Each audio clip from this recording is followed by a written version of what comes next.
I'd like to introduce the second speaker for the 2015 Shulman Lecture Series. I should begin by expressing our gratitude.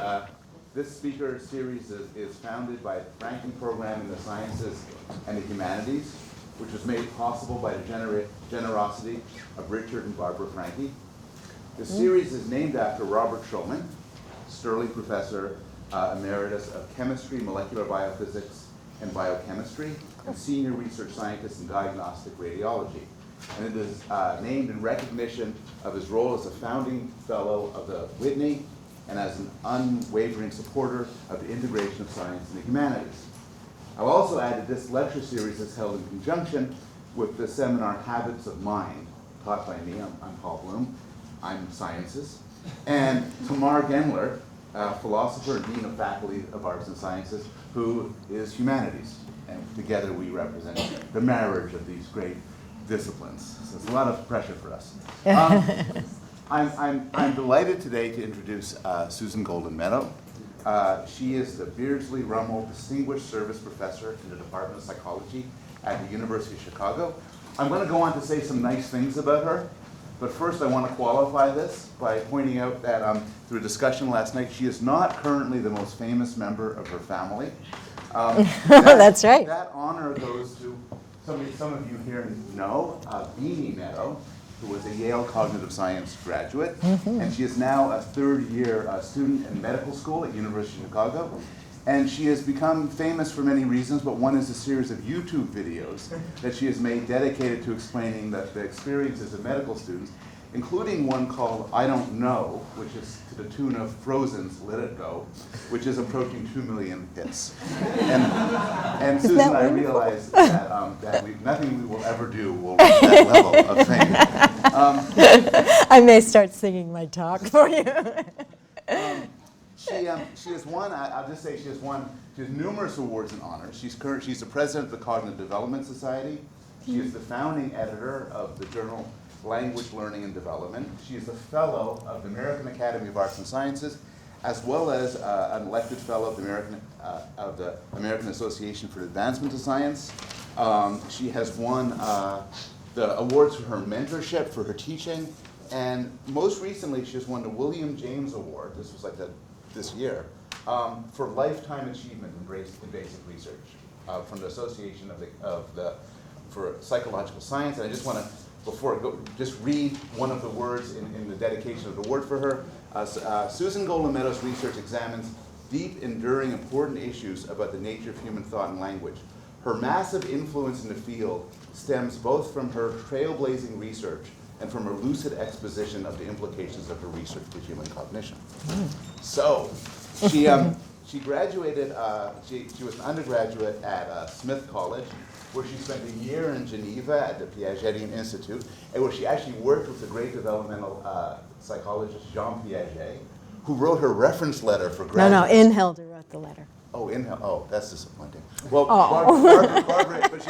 Barbara Inhelder, who is very famous as well, wrote the letter for graduate school. She did her doctoral work at UPenn, and part of the work there, which developed in this incredible research program, looked at deaf children who were raised by hearing parents, so they had no primary linguistic input that they could use, and exploring with her collaborators the gestural language that these children created.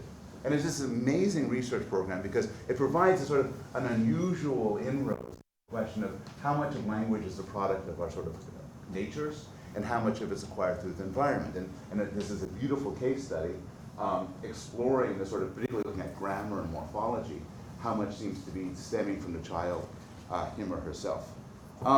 So she's continued this work, but she also does a series of studies on gesture in speakers like us, and she has made many discoveries about this, including discoveries summarized in her book, Hearing Gesture. Before Susan came on to the scene, many people could be excused for believing that gesture was just hand waving, just hands flail around as you talk, and it doesn't mean anything. But there's now an extraordinary body of research showing that gesture both reflects thought, including thought that you wouldn't have expected to find, and constructs thought. And I won't go into detail with this research program because you're going to hear about it today. I'll just say that it hits the perfect sweet spot that all academics aspire to, and that it's theoretically extraordinarily rich. It's of practical relevance, and it's just really cool. So let's welcome. Thank you.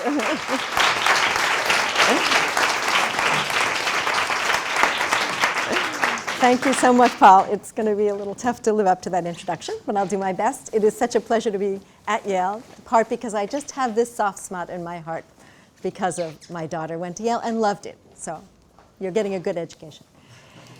So I want to talk today about a habit of mind, or at least a habit of speech, that's really very robust. And that is the fact that whenever we talk, we gesture. We move our hands across all cultures, all ages, whatever.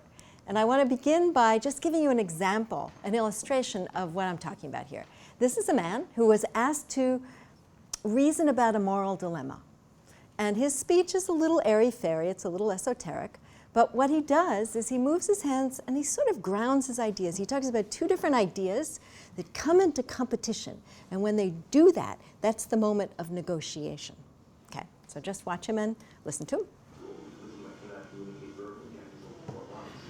And when I think about opportunities like this where you have two interests that compete with one another, this is the point where people develop the skills of negotiation. Even with my young son. So we can clearly gesture when we're talking about something very abstract. But we also gesture when we're talking about more mundane things like giving instructions. In fact, directions to get from one place to another. It's really impossible to give directions without gesturing. And just watch this person who was asked to get from one place to another. Okay, well, Ashton, we go left and then out to 3rd, and then up to Jordan, then right again, and we go straight up to 10th Street, but we turn right on 10th. So Jordan is actually, which would be like right here, it's behind us instead of crossing into the library. So we go right, and then we cross a driveway, which is to the right quad, and then cross a street called Sunrise, and then Ashton is gonna, we keep going a little bit further, and Ashton, you turn right to get to Ashton. Okay, good. So there's really nothing unusual about her gestures. But there is something unusual about her that many of you probably already noticed, and that is that she's blind. She's congenitally blind. She has never, ever seen anybody gesture. Doesn't matter. The fact, when she talks, she gestures, despite the fact that she has no model for that. And what that suggests is just that this moving our hands is a really robust phenomenon and will come about even if you've never had any model for doing so. So the question I want to address today is whether, as Paul indicated, gesture is more than hand waving. And of course, I want to argue that it is much more than hand waving, or it would be a very short talk. And I want to first try to convince you, and to do it relatively quickly, that gesture reflects knowledge, and to give you the sort of first studies that convinced us that people aren't just moving their hands, they really are conveying substantive ideas, and often those ideas are not expressed in their words. That's where it gets sort of interesting. But I want to suggest, actually, that gesture goes beyond reflecting thought, and that it can change our knowledge. Not just reflect it, but change our knowledge. And it can change our knowledge in two ways that I'll go into. It can change our knowledge through the fact that it's part of communication, and it can change our knowledge through cognition. And I'll make this clearer as I go along. And then finally, the last part of my talk, I want to just tackle what makes gesture a mechanism of change. Why does it work? We really, at some level, have no idea, but I'm going to give you the hypotheses that we're currently entertaining, and we can talk about it. Okay, so gesture reflects knowledge. How do we know? So I want to begin with a Piagetian task. It was picked up in my youth here when I was in Piaget's lab. What Piaget does is he gives children, or did, gives children 2 rows of checkers, make sure that the child thinks that there's the same number of checkers in both rows, and then he spreads one out, and he asks them if it's still the same number of checkers. Non-conservers think, no, it's a different number of checkers. And what I'm interested in is not the fact that they're non-conservers, but how they justify that response. Okay? And in particular, whether they use the same justification when they gesture as when they speak. So here's a kid who's a non-conserver. She says, it's different because you spreaded them out. And she says that in her hands as well as her mouth. Same information, more or less. Which row has more checkers? Now, why is there more checkers? You spent a part of the distance they like keep going down. So this is a kid who's produced what we've been calling a gesture-speech match, because she's talking about spreading and she's gesturing about spreading. And she's to be contrasted with this one. Equally convinced it's different number of checkers. He actually focuses also on the movement, and he says they're different because you moved them. But watch his hands. What he does is this. He starts to pair up the checkers in one row with the checkers in another row, which isn't how anybody moved anything. It's really about the one-to-one correspondence between the two rows of checkers. Okay. Do our rows have the same number of checkers in them now? Why isn't it counted on those? Because you moved them. So that's pretty smart, actually. He's saying that it's different, but he's indicating with his hands, and just his hands, that he's getting a glimmer of insight into one-to-one correspondence and into conservation. So we thought, all right, maybe these kids differ in their cognitive understanding of this task at an underlying level. Let's give them all instruction and just see who profits from the instruction. And what you see in this next, this kid produced what I've been calling a mismatch. Because he's talking about moving and he's gesturing about one-to-one correspondence. Okay, and here's the data. This is the proportion of children who improved on the post-test. Okay, the children who are mismatchers prior to instruction are in blue. The children who are matchers prior to instruction are white. You're more likely to profit from instruction, to learn. You're readier to learn if you're producing a mismatch on this task than if you produce a match on this task. Okay, so is this true only of 5 to 8 years old? 8-year-olds dealing with conservation. We wanted to look at another task, so we picked this task. 3 plus 4 plus 5 equals blank plus 5. Pretty easy for you guys. But for 4th and 5th graders, particularly in America, it's hard. And when it's hard, when children get it wrong, they do two things. Either they add up the numbers on the left side of the equal sign and they put that in the blank, or they just give up and they add up all the numbers in the problem and they put that in the blank. Okay, but as we all know, I hope, you are supposed to add up the 3 and the 4 and get 7, and that's the correct answer. Okay, so here's a kid who has added up all the numbers on the left side of the problem, and she says that both in her speech and in her gesture. She points at the 5 and the 4 and the 3.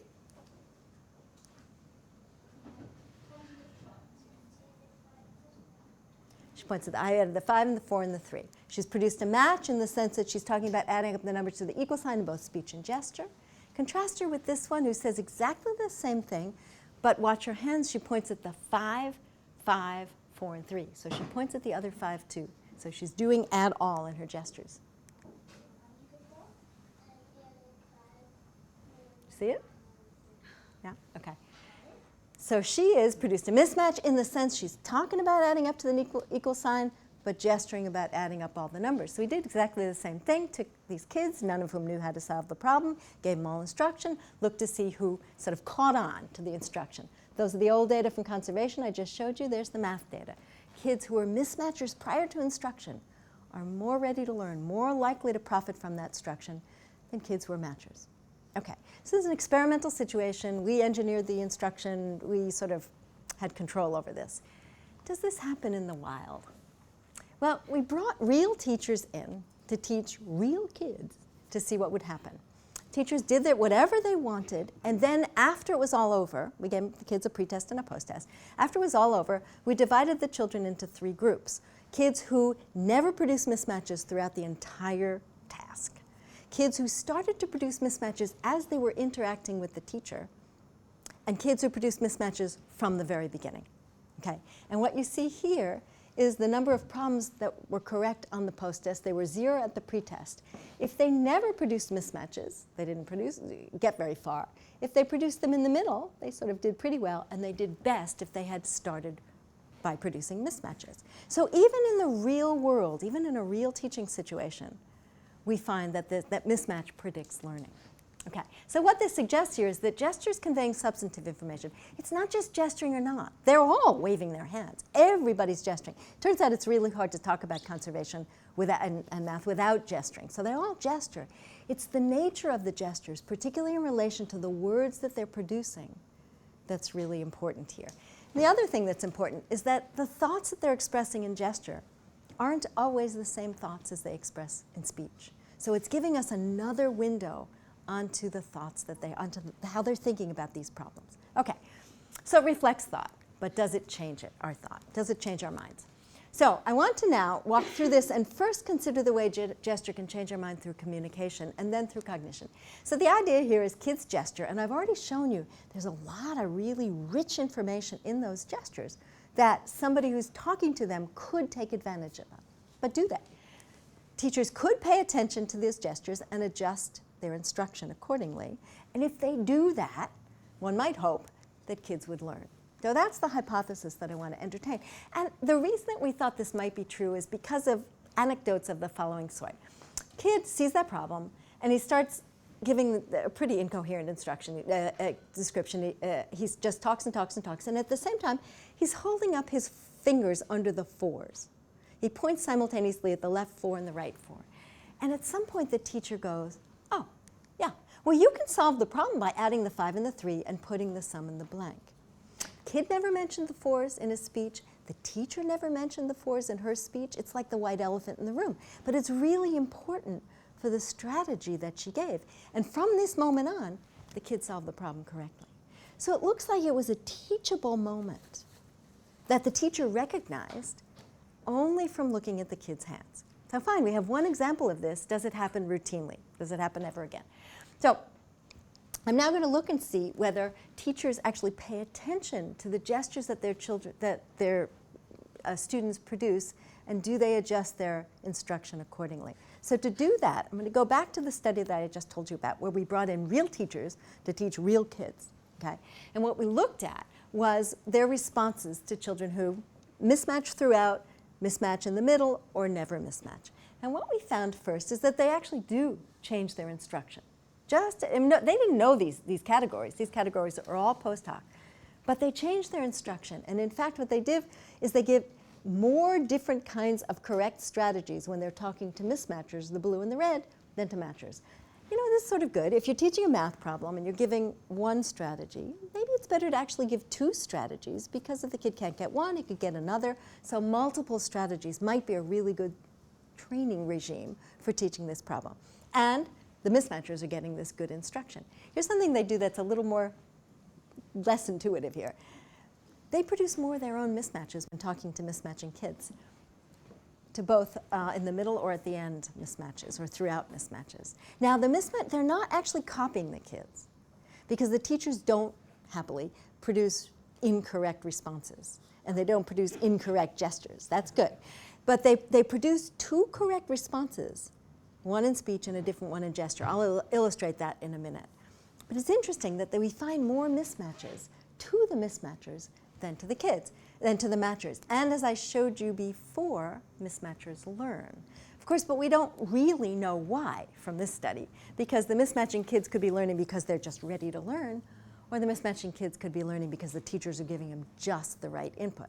So in order to figure that out, in order to really figure out whether the kids learn, we've got to do an experiment where we manipulate the input. So that's what we did next. We actually manipulated the gestures learners see, and we figured out, we used what the teachers did spontaneously as a guide to setting up our little teaching regimes.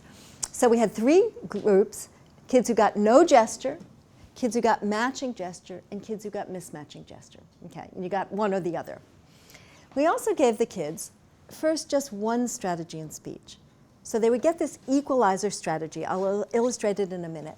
And they'd either get it with just in speech and gesture, or they'd get equalizer in speech and a second strategy that we call add-subtract in gesture. And again, I'll illustrate in a minute. But notice, of course, this instruction has more information in it. It's actually got 2 strategies in it. So in order to control for that, we had another group who got 2 strategies in speech, exactly the same information, EQ and AS, but within the same modality as opposed to different modalities. And then to finish out the design, we prettied it up when we had groups of each sort. Okay, so now let me show you what it's all about, what this really means. So this is Melissa Singer, who was the instructor in this. It was her dissertation. She's talking about equalizer in speech, and she gives no gesture. Solve this by adding 7 plus 8 plus 5, which which equals 20. And then we want to make the other side of the equal sign the same amount. So 15 plus 5 also equals 20. So 15 would be the answer. So now I want you to try solving it. Okay, so that's equalizer. Here she does again, she says exactly the same thing. She's very, very good at saying exactly the same thing. And she gives a gesture this time. It's the equalizer gesture, which we picked up from teachers when they talk about equalizer, and from kids when they know what they're talking about. So it's an equalizer, treating the two sides, each side, in the same way. That is, we can add 6 plus 8 plus 4, which equals 18. And then we want to make the other side of the equal sign the same amount. So 6 plus 12 also equals 18. So 12 would be the answer. So now I want you to try solving it. Okay, and here's the last one. She says exactly the same thing again, but she, in her gestures, she points at the 7, the 8, and the 5, and she does this little takeaway gesture under the other 5. You can do this, solve this problem by adding up the numbers on the left side and taking away the number on the right. That works perfectly well. So it's we call it an add-subtract strategy. Oh, another way we can solve this. And that is, we can add 7 plus 8 plus 5, which equals 20. And then we want to make the other side of the equal sign the same amount. So 15 plus 5 also equals 20. So 15 would be the answer. Okay. So, and then we had about 20 kids in each group. We had 6 groups. So let me show you what happened. First, let's look at just the number of strategies in speech. 1 strategy in speech versus 2 strategies in speech. We thought 2 strategies in speech was going to be a good thing. That's what the educators tell you all the time. It was a disaster in this problem. It just blew the kids out of the water. It was just too much information, I think, and they just didn't profit from it. Now what I'm going to do is split up each of these bars into the gestural components, matching, mismatching, and no gesture. And what we see, 1 strategy in speech, better than 2 strategies in speech.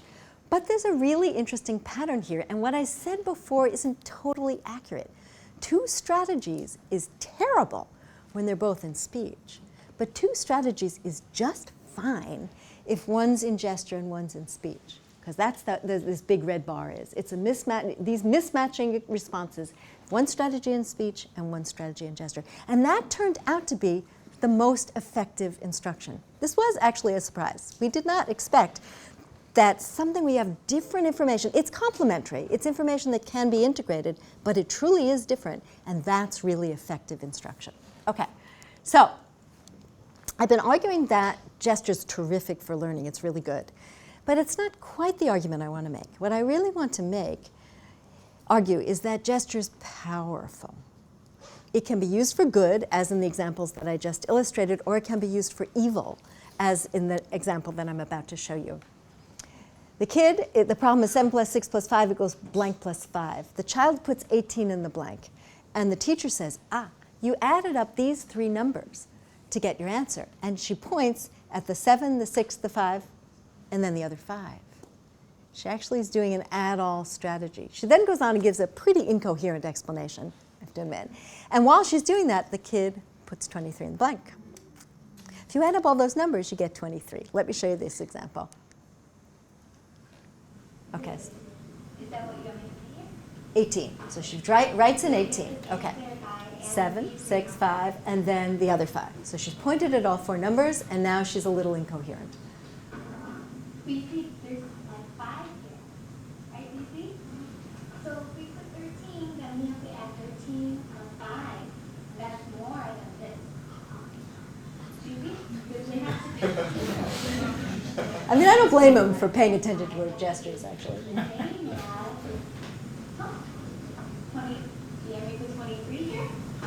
She's so shocked. I mean, she has no clue as to where that 23 came from. And maybe it didn't come from her hands, but maybe it did. So this is a place where gesture is really leading the kids astray. And we all know we use our hands. We don't always pay attention to what we're doing. Okay. Before I leave the math task, I want to just... this isn't just about math. I think gesture is powerful in lots of domains. So this is an area that we all know about. It's eyewitness testimony. So we all know that we can mislead people by asking targeted questions. If you say, what color was the hat he was wearing? You're very likely to get hat responses, whether or not he was wearing a hat, but hat responses will come to you. What you're supposed to do is you say, what else was he wearing? Okay, that's the right way to ask the question. So what we did is, this is Sarah Broders, whose work this is, brought a musician into the classroom, and we videotaped it. We knew exactly what happened. And then we interviewed the children over a series of weeks to find out what they thought happened. Okay, so here's one of these interviews, and all you really need to know is that the musician was not wearing a hat. Okay, here we go. What else was he wearing? A music hat?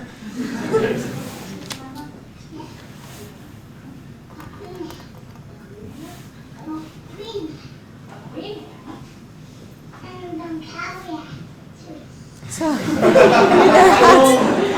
a plethora of hats. And where the hats come from, well, I think many of you noticed already, when Sarah asked the question, she said, What else was he wearing? she asked a beautifully open-ended question, but she polluted it with a little gesture, a hat gesture. And it turned out we got as many hat responses to what else was he wearing as we got to what color was the hat he was wearing. I think this is really important research, actually, because this really applies to our legal situation where none of this stuff is written down. Verbal transcripts are what make it to the proceedings, not gesture. And it is the case that an interviewer unwittingly, absolutely unwittingly, can influence how a witness is taking in information. It also works the other way around. So let me show you this next example. This is an instance where Sarah was interviewing a little kid who said nothing. But watch. What did he look like?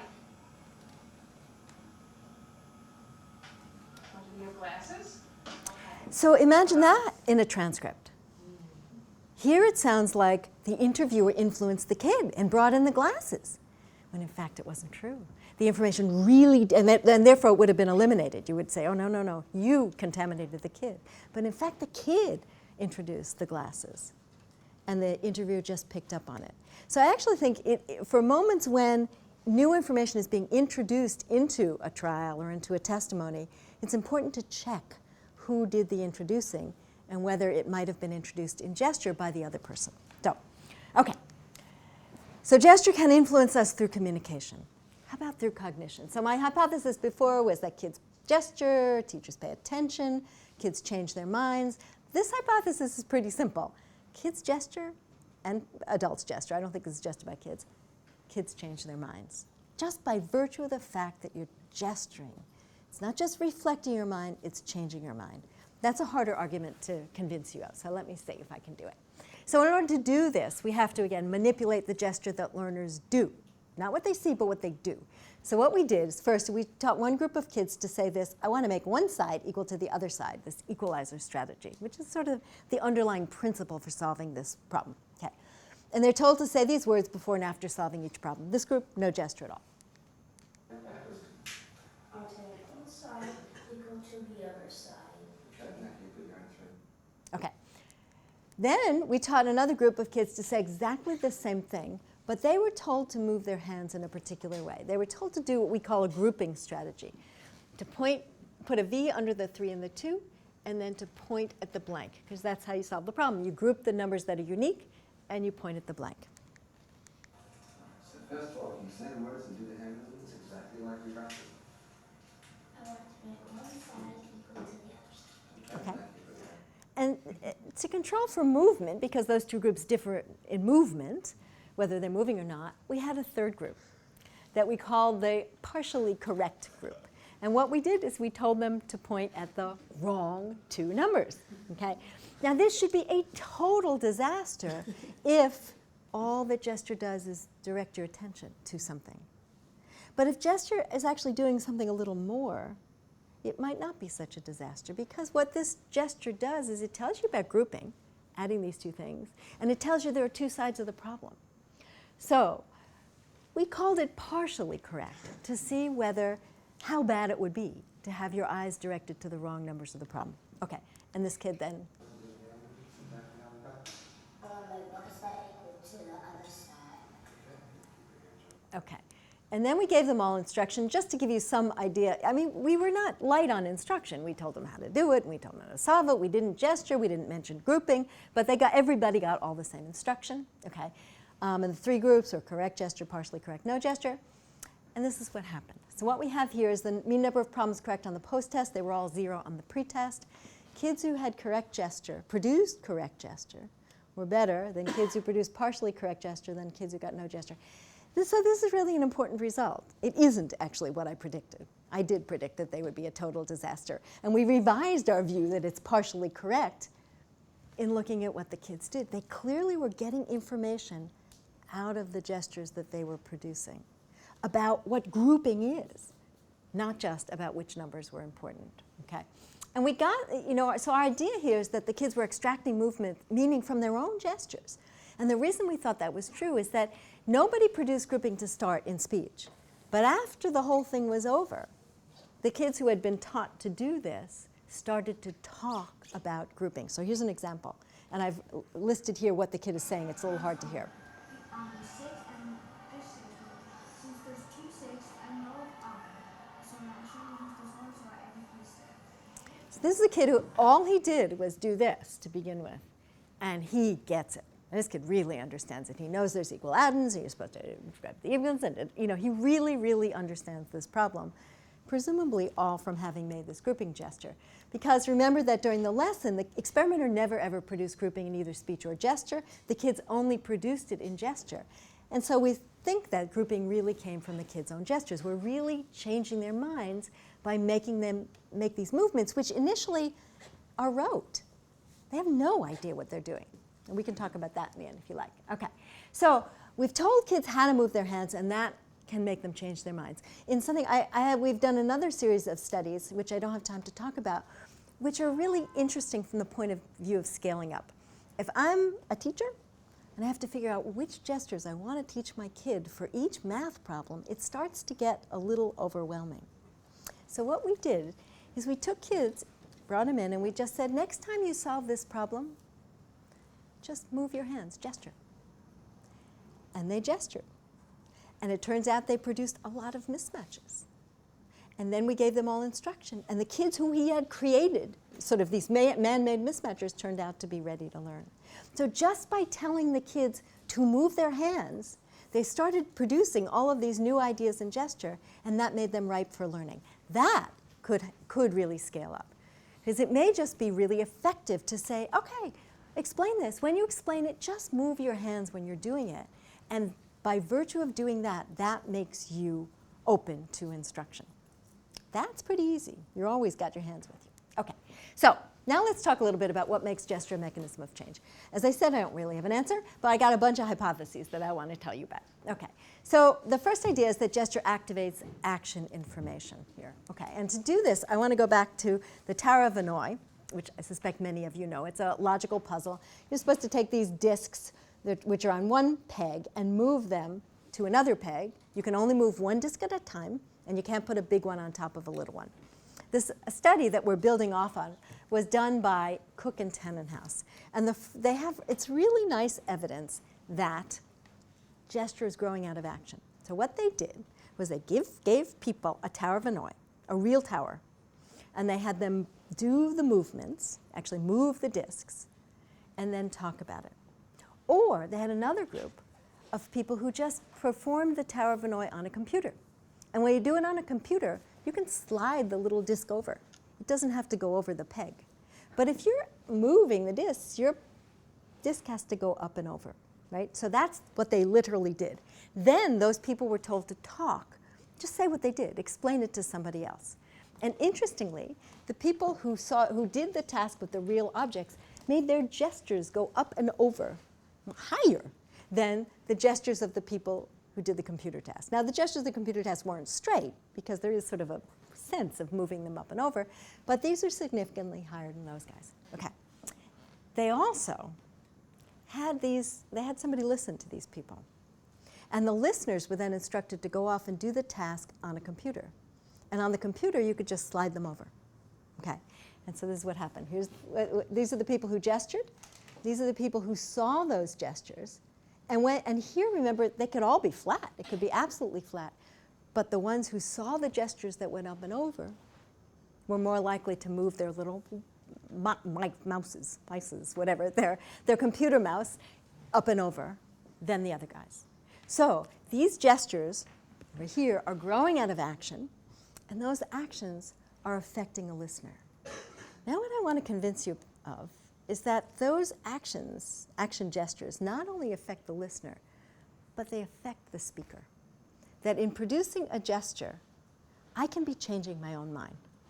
Okay, so our hypothesis here is that gesturing adds action information to the gesturer's mental representations. And if that's true, people's thoughts about a task ought to change in predictable ways when they themselves gesture. All right, so what we did is we used this Tarafinoy task. We had real discs. Big one was really heavy. You had to lift it with 2 hands. Little one was pretty light. You could lift it with a single hand if you wanted to. Okay, so they all had to do this task. And then what they had to do was explain it to somebody else, just explain what they had done. So here's and we encourage gesturing, but it turns out you sort of can't talk about Tower of Hanoi without gesturing. It's really hard to. So here she is. Just watch her. There was 4 discs on this side, and so when I moved the top disc, they were in this order from big to small. And so I moved the top smallest disc to the middle, and then I moved the second. Okay, so they did it once. They explained it. Then they did it again. And when they did it again, we divided them into 2 groups. One group was a no-switch group. They got exactly the same discs as they had before, and not surprisingly, they got better. Fewer moves, faster time, better. The other group was the switch group. We switched the discs. They looked the same, but they were not the same. The big one was now the lightest, and you could lift it with 1 hand, and the little one was really heavy, and you couldn't lift it with more than 1 hand. Okay. And what we're interested in looking at, it couldn't lift it with only 1 hand. What we're interested in looking at is the relationship between the gestures that they produced during that explanation phase and how well they performed that second time around, when they were, particularly in the switch group, when they were surprised. Because you can gesture about this little disc using 1 hand or 2 hands. If you gesture about it with 1 hand, you're sort of setting yourself up for disaster, because a little bit later, that disc won't be able to be lifted with 1 hand. So here you see, the person you saw actually talked about that little disc with 1 hand. I'll show you again. Okay, but you don't have to. This guy chose to talk about it with 2 hands. Putting the smallest disc on the top and putting it on the middle. Okay, and as it turns out, so this is the difference in score between the second trial and the first trial. These are guys in the no-switch condition. Getting better is going below the 0. They did get better, and guys in the switch condition did not get better. But more importantly, the guys in the switch condition did not get better the more they gestured with a single hand. So the proportion of 1-handed gestures, the more they used a gesture like this, the worse they did subsequently. Which, it's because again, they're setting themselves up for disaster by gesturing in this way. So this correlation was true for the switch group, but it wasn't true for the no-switch group. Okay, so that suggests, or at least I'd like to argue, that gesturing is changing knowledge, but it could be reflecting it nonetheless. I mean, maybe I just, I think about it as light, and so I gesture about it with 1 hand. Okay, so if gesture's really changing knowledge, we should find differences between switch and no switch only when they gesture. So we wanted to get rid of gesture. We actually wanted to have them explain again and have no gesturing, but as I said, we couldn't do it, because when you have to gesture when you explain, otherwise this task, or it's really too hard. So we just got rid of the explanation phase. So they solved it once, we switched the discs in one group, and they solved it again. Okay. And what we're looking at is the same kind of data. So this is the data here that I showed you before. This is what happens when we get rid of explanations. Nothing. There are no differences. It's really interesting because we switch the discs. That's a massive change. We switch the discs. But it doesn't matter if you switch the discs unless you gesture about it and unless your gestures are this little single-handed gesture. Okay. So the switch in weights was an impediment only when the adults gestured prior to it. Okay. So gesturing adds action information to our mental representations. If the action information is compatible, performance goes along swimmingly. If it's not, performance suffers, as it happened here in this instance. Now, the thing to notice also is that this is a logical problem. Weight is totally irrelevant. Nobody ever talks about weight. Why would you talk about weight in a task like this? It's irrelevant. But if you're gesturing You have to use one hand or two hands, which implicitly brings in weight. So they didn't get a choice. Weight sort of came in by virtue of the fact that they're gesturing.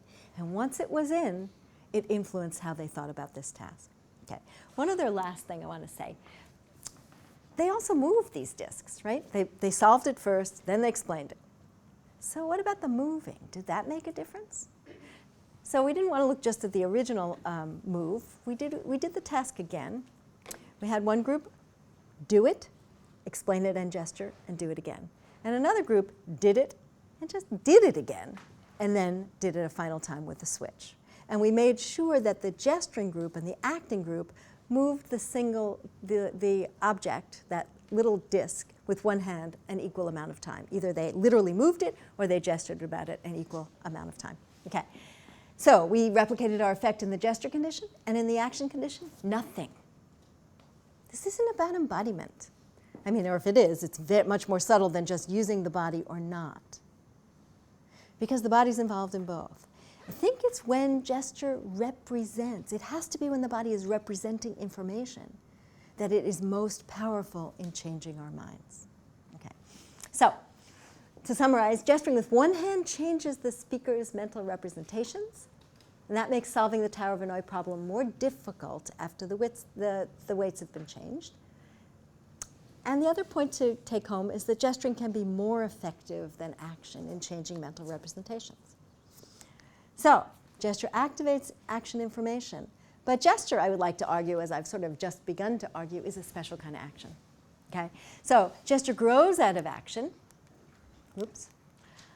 But at the same time, it represents information. And just by virtue of the fact that it has one leg in real action and one leg in abstraction and representation, maybe it could be a pretty useful tool for a kid, a learner, not just a kid, but any learner, to go from the concrete to the abstract. So we wanted to contrast then real action in our math problem versus symbolic action. So we made our task into a concrete action task. And we put little plastic numbers on the board, and we had people pick up the numbers and sort of instantiate a grouping strategy with the numbers themselves, either real acting on it or gesturing about it concretely or abstractly. I'll show you what I mean. So in this case, the kids were doing the grouping strategy. They picked up the 5 and the 7, held it, and grouped it, and put it under the blank.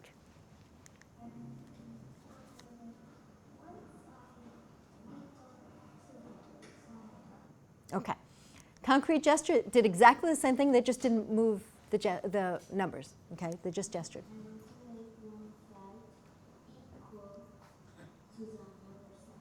Okay, and then abstract gesture, that's the gesture you saw before.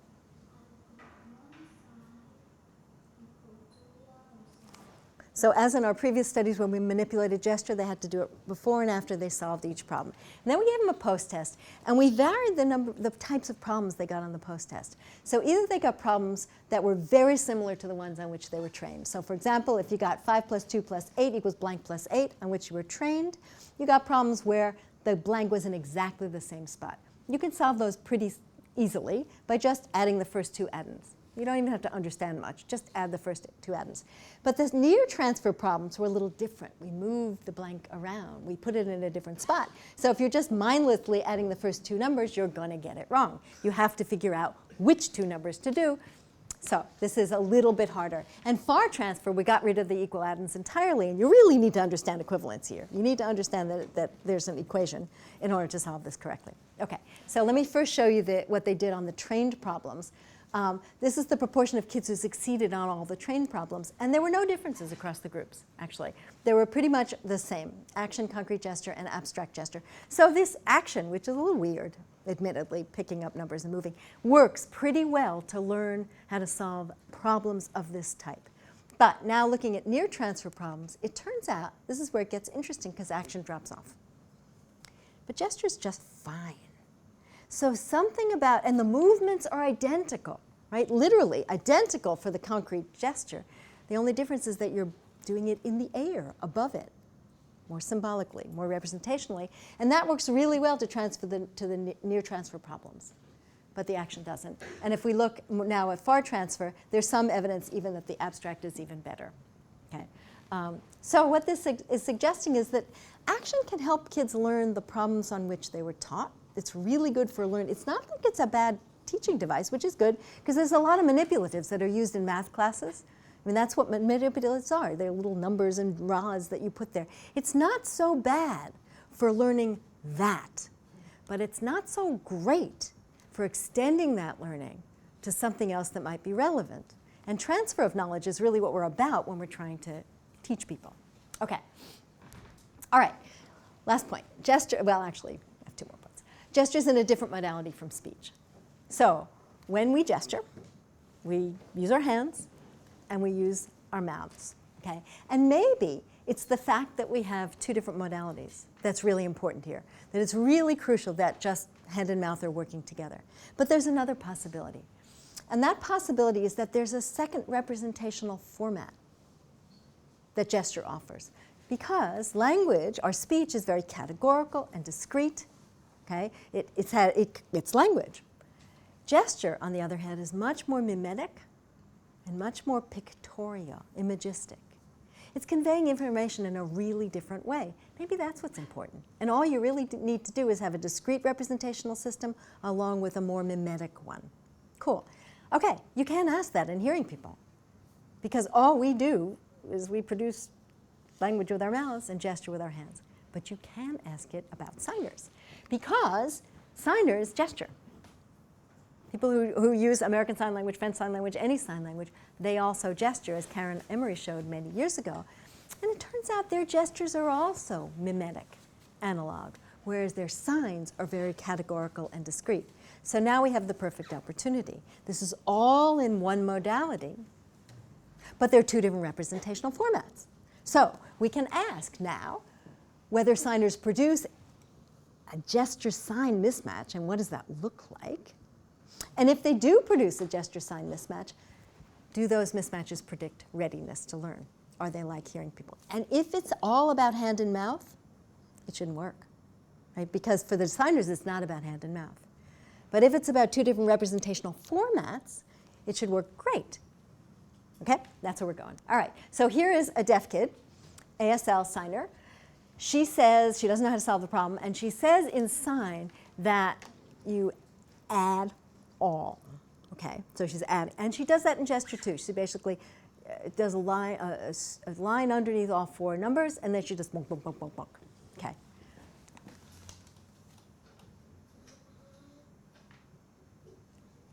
Okay, so she is producing a matching gesture. She signs add all, and she gestures sweep, bonk, bonk, bonk, bonk, bonk.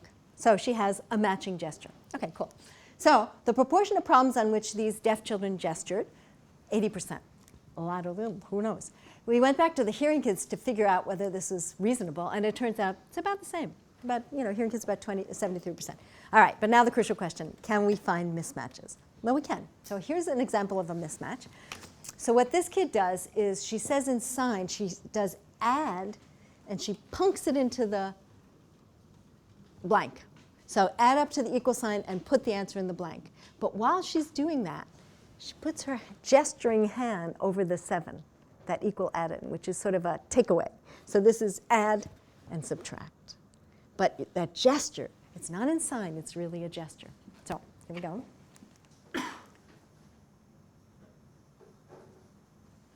Okay, so let me deconstruct that here. In her signs, she does add and then put, so it's add to the equal sign. But in her gestures, she does add, and then she covers the 7, which is really add, subtract. Okay, so that's a mismatching, it's simultaneous. It's very pretty. Okay, great. So it turns out proportion of kids who produce greater than 3 mismatches, 42% in the deaf. Again, a lot or a little. It's pretty comparable to what we found in the hearing. Okay, so now we're in a great position to ask the important question.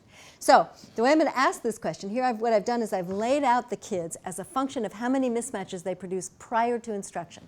0, 1, 2, 3, whatever. Okay, we have kids in each one of those bins. You can see how many. And what we then did, I'm going to show you, is the proportion of kids in each one of those bins who profited, who got better, or who succeeded on the problems after instruction. And by succeeding, they had to do 5 out of 6 correct, and they were all 0 to begin with. Okay, and we find it's a really pretty picture.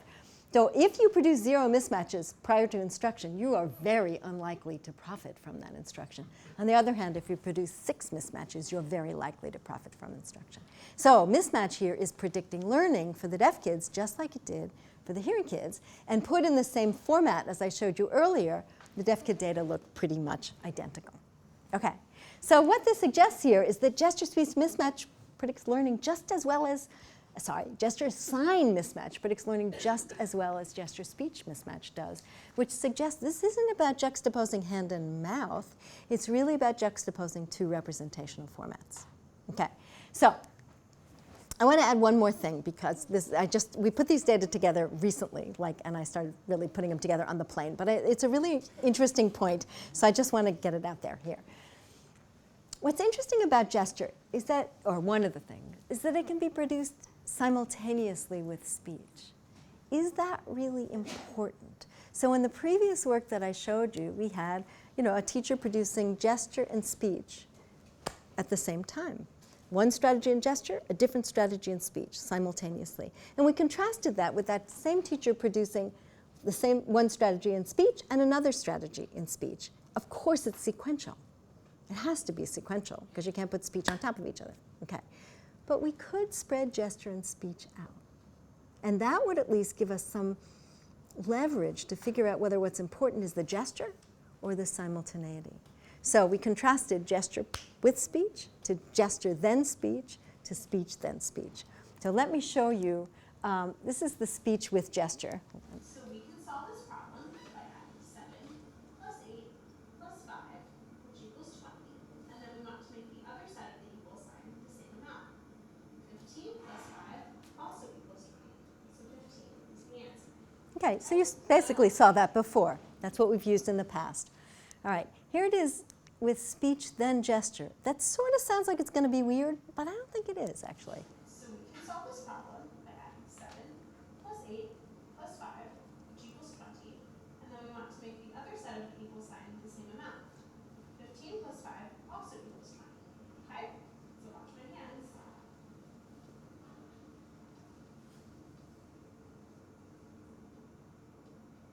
So 15 is the answer. So she spreads it out. It's really spread out. In some ways, it's clearer because it's not all glommed together. And then the speech, then speech, you can imagine. I don't really need to show you that again. She just does one and then the other. Okay. So, well, okay, enough for you. Okay, so let me show you what happens. We did retention over time. They got immediately after training, 1 day after training, because we wanted to look at sleep, actually, and then 4 weeks after training. And we replicated the phenomenon that I showed you before, which is that when you get speech with then speech, it's worse than when you get speech simultaneously with gesture, okay? And it's sort of, there's an interesting pattern over time, because the speech then speech gets worse, and the speech with gesture actually gets a little bit better. So that's interesting. But now the crucial question is, where does, speech then gesture go? You want to vote? Anybody want to vote? It's interesting. It turns out it looks just like speech then speech. I was a little surprised at this. I didn't think that, my students predicted this, I didn't predict this. I think it's really interesting because it suggests that something about gesture, that one of the important points about it is that it be simultaneously produced with speech, even though it looks at some level harder to process. But there's something about it that's really allowing integration, or perhaps even fostering integration of the two ideas when they occur simultaneously. Okay, so these two representational formats work best when they occur simultaneously. Let me just briefly summarize. So what I've tried to convince you of is that the gestures we produce provide a window onto our thoughts. They not only reflect what we know, but they can change what we know. And gesture is an act of the body, which I don't want to say is irrelevant here. I think it really might be important, but it may be the representational possibilities that the body allows, that it can be simultaneously produced, that it can produce this imagistic stuff along with speech. Okay, and I want to just end with a video, since I started with one. All of the gestures that I've been talking about are gestures that co-occur with speech. They're gesture for speaking. But sometimes we gesture when we're just thinking. And this is a really nice example of it. This is a kid who was taught how to use the abacus. He knows how to use the abacus to add up numbers, right? What he's doing here, abacus is taken away, and he's doing mental abacus. So he has been asked to add up 10 2-digit numbers in his head, okay, without his abacus, just using the abacus in his mind. And watch him.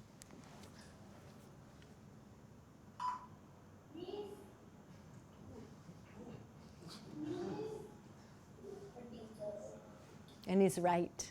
He's right almost every time, too. It's really amazing.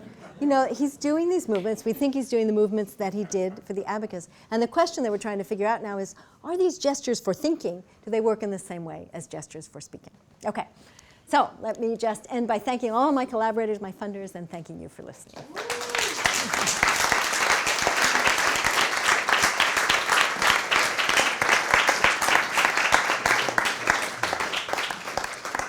We do questions? Questions? Yes?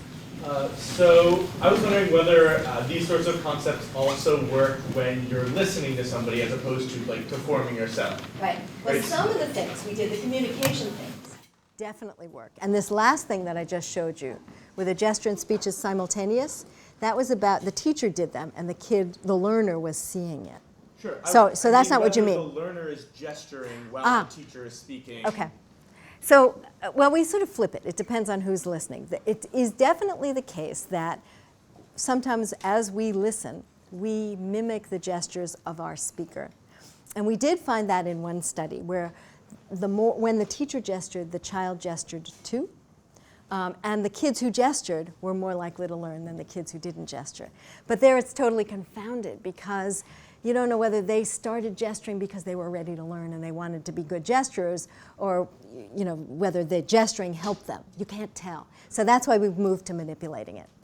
Okay. You know what I mean? Yeah. Yeah? I'm struck by the parallels between this and Mark Johnson and George Lakoff on yeah. the role of images, and which is partly rooted in Merleau-Ponty, who places a great Right. Brian doing it. Right. I mean, all this stuff and the stuff that Lakoff has done on math, I think, is really important. Right. Because math is such a statically displayed set of ideas. But no mathematician thinks that those ideas are static. And when they talk about those ideas, they gesture like crazy. And Nunez and his colleagues have really shown that all of those movements are really important. So for teachers to convey those movements is probably essential for a novice to learn them. Yeah, I completely agree.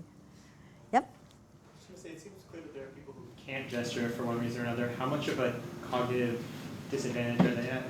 Well, that's an interesting question. We've actually shown that gesturing lightens your cognitive load. But why do you think people can't gesture? Like who? I mean, if you don't have arms, of course you can't gesture. That's specifically what I'm thinking, like physical disability. Okay, but there's this wonderful example by Ramachandran. He talks about a woman who with phantom limbs who feels like she's gesturing. She says, I'm gesturing while I'm talking to you now. And she actually, it's a lovely example because she says, my arms are moving when I'm talking, but she doesn't feel her arms are moving when she's walking. So it's not like every movement is there. So I don't know. I mean, she's phantom limb. She'd never moved her arms.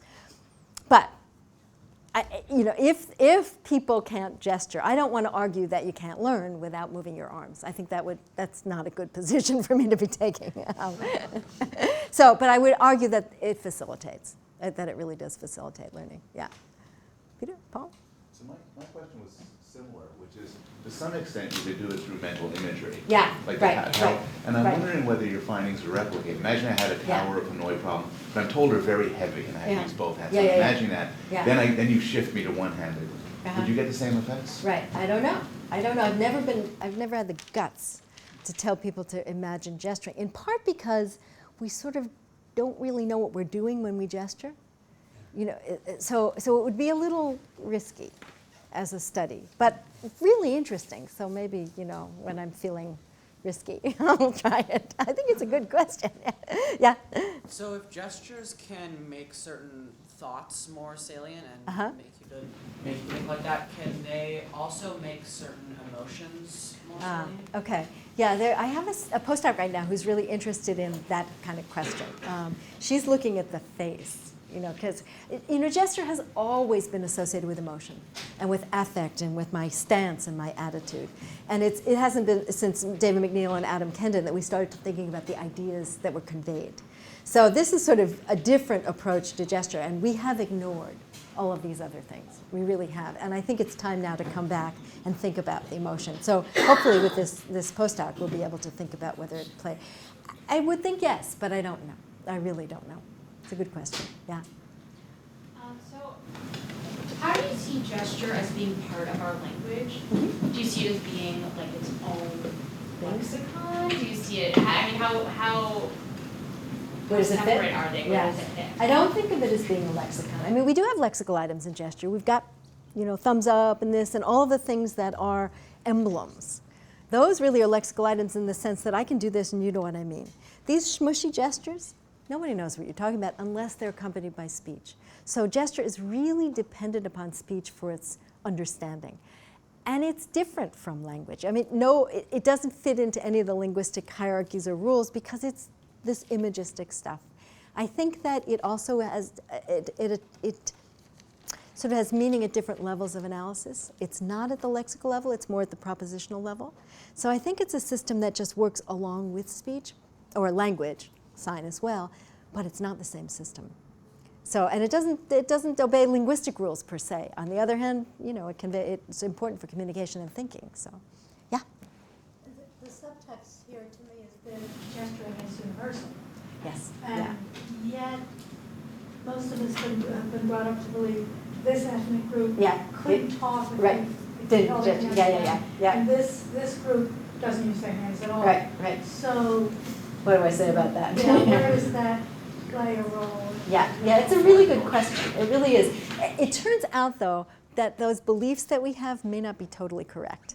I haven't done this work, but Marion Guhlberg and Cornelia Mueller, Europeans, have both looked at Northern Europe and Southern Europe, which is really the divide there. And what they find, actually, is that everybody really gestures, and they gesture at the same rate. But what's really different about the Italians, in particular, the Southern Europeans, they gesture big. They're out there. And they have more emblems, too. They have these kinds of things, more of those. But they use their whole bodies. And so, they're not down here doing that sort of stuff. We don't know whether that matters. We have no idea. But we know that the rate of gesturing isn't that different. So it might matter, if you're used to looking at little gesture, I don't know what big gesture does for you, or if you need big gesture, what little gesture does. We don't know anything about whether that's important, but at least we know that across cultures, they really do gesture at the same rates, which I think is important for the argument I'm making. Otherwise, I'm sort of in trouble. Yeah. The subjects that you showed in your experiments were largely quite young. Yeah. If I teach people who are older, is the impact of same? gesturing on learning for older people the same? It should. I mean, we have done few studies with adults. I've looked at middle school kids, and they work the same. And I've done adults studying, learning stereoisomers. I don't know why I chose stereoisomers. It's very imagistic, it's very spatial, and we found the same sort of effects where gesture, they can produce mismatches, and the people who produce mismatches are more likely to learn stereoisomers. So I don't think it's specific to children. I think it's about learning. It's just a lot easier to know what a kid knows. So we've gone with that. But in my heart of hearts, I believe that it's really about learning for adults or kids. Yeah? Kind of in the same vein as some cultures gesturing more than others, and also talking about empathy. There's been studies where people who can't mimic other people's facial expressions as well are less empathetic, like people who get Botox or something. Right. And I wonder if there are people. Yeah, it's crazy. Yeah, I know the guy who does that. That's interesting stuff. But are there people who are more kind of like pick up on gestures more than others and can learn better? Right. Because of that? We tried to figure out whether there are individual differences in how well you pick up on gestures. We haven't found dramatic differences in how well but we tried to actually see whether there are good teachers and good teachers pick up on gesture and bad teachers don't. We've not found great evidence for that. But that doesn't mean that it's not there. I think it's really an interesting idea as to whether or not you can pick up and read. Everybody can read the information to some extent. But whether there are just subtleties that you miss if you're not a good gesture reader, I don't know. This field has focused on individual differences not at all. It's interesting, actually, both in terms of whether I'm a good gesture or a bad gesture, whether I'm a good picker-upper of gesture. It just hasn't. It's really gone for bigger phenomena. But I think it's ready to engage some of these individual differences questions. And we'll see. Yeah? So the abacus summing of 10 digits seems to me in part a working memory issue. Yeah, could be. So it seemed, I guess, because, based on what I know, magic number sevens. So it seems like he's kinesthetically getting past some of the issues that we would have in working memory. Yep, he's doing a great job. So I would imagine that as kind of like that when you're doing both gesturing and verbal representations, you have a bigger bandwidth? Is that kind of what you're finding with the the speech simultaneous? The abacus is it's a little tricky because, I mean, even if he doesn't, they don't have to move their hands when they do this. And they're still great at mental abacus. They're still great at mental arithmetic. So our question is whether there's a value added to moving your hands. So we've been trying to sort of, force them to not move their hands. Turns out if you just make them not move their hands, it doesn't affect how their performance. But if you make them do some other motor thing, like tap, that really does affect their performance. So it does look like the motor is playing some role. We also, what we did is we put a blind so they couldn't see their hands to see whether seeing their hands mattered. That doesn't matter. It's got to be, it's feeling. But we have to play around with it more to see what's going on. Yeah? I'm wondering about the topic of simultaneity you brought at the end, and particularly in the context of sign gestures. Yeah. Because of course they can sign and gesture simultaneously. At the same time, yeah, it's a good point. I know. And so I wonder whether this, to the degree to which this interacts with what you said before about gesture kind of not being interpretable on its own, it's really an issue of alignment. And so the degree to which the signer can interpret the gesture as aligned with their, and in the case where the experimental context was completely unaligned. So whether it's really about simultaneity, or it's the ability to reconstruct an alignment between the gesture and the linguistic expression. And I have it's really good to push me on what I mean by simultaneity, because at some level the signer, she did this and then this, and her gesture was produced at the same time. You got two hands, you can gesture with one, you can sign with another, but there is a little bit more sequentiality to it. But it's all on the same problem, sort of, it's hard to say where the gesture is and with. But I think that's a really important point. Like I really haven't thought through these simultaneity results since we really just got them. But I do have to think about this more, because for sign it's got to be a little bit more off. Although there is some other evidence that you can, so if I can lay gesture on top of my hand, so if in my gesture I indicate the width of something, I can take my sign and expand it or not, and that can be done simultaneously. So it's not the kind of gestures with your addition ones. Not the addition ones particularly, no. Although they definitely intermingled it, because she did gesture, then sign, and then gesture again. Right. It's not simultaneous. Yes. So right. Trying to do those gesture sign, gesture spoken. Things, right. Yeah, no, absolutely. I really have to think about what I mean by simultaneity. Yeah, it's good. It's a really good point. We should break for a second. We have reception down the hall. If you continue to ask. Okay, I'm happy to answer that.